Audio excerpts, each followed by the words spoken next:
Hi guys and welcome to our YouTube channel One to Step, and today I'm here with another new video to show you guys on how you can draw a trend line on your MetaTrader 5.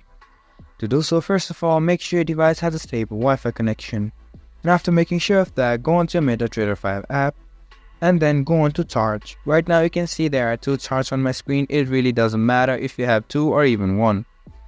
After that, you can see a watch like icon on the top right corner of your screen. If you click on watch, you can see that a line appear on your screen, and now you can set up your line however you want, to your stop loss or your take profit or even buy limit. Now you can choose whatever options you like depending upon the situation you're on, and after that you are able to set up your trend line. This was for this video, and I hope you guys find our video helpful. If you do, make sure to leave a like, subscribe to our YouTube channel and hit the bell notification.